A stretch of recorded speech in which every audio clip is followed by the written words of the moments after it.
Attendu depuis plus d'un demi-siècle. Depuis 6 heures ce matin, à la partie est de la L2, la nouvelle rocade longue de 5 km 500 est enfin ouverte à la circulation. Parmi les premiers à en profiter, Jean-Louis Boudard et Alexandre Lepiné.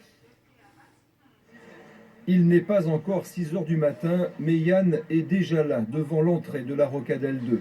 Comme des milliers de Marseillais, il subit les nombreux embouteillages qui sévissent aux heures de pointe. Alors ce matin, Yann voulait être le premier à emprunter cette rocade qui va grandement lui faciliter l'existence.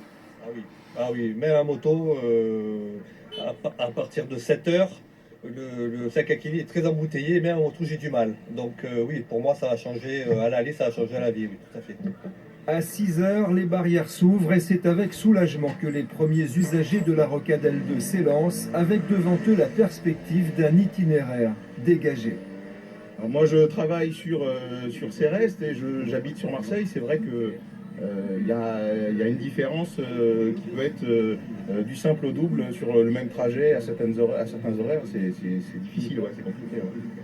Au même moment, de l'autre côté de la rocade, c'est le préfet de région en personne qui procède à l'ouverture de la barrière qui ferme temporairement l'accès à la L2. Un geste symbolique qui met un terme à plus de 23 ans de travaux, une bien trop longue attente pour les automobilistes. J'attends effectivement de cet ouvrage pour les Marseillais beaucoup moins de trafic, notamment sur la route du Jarret et à travers l'ensemble du centre-ville, des liaisons est-ouest qui soient beaucoup plus simples et beaucoup plus faciles et qui permettent à la métropole de jouer tout son rôle et donc de faciliter encore une fois la circulation à travers l'ensemble de l'agglomération. Les services techniques estiment que cet ouvrage, qui s'appelle désormais l'A507, devrait connaître une fréquentation d'environ 6000 véhicules par heure.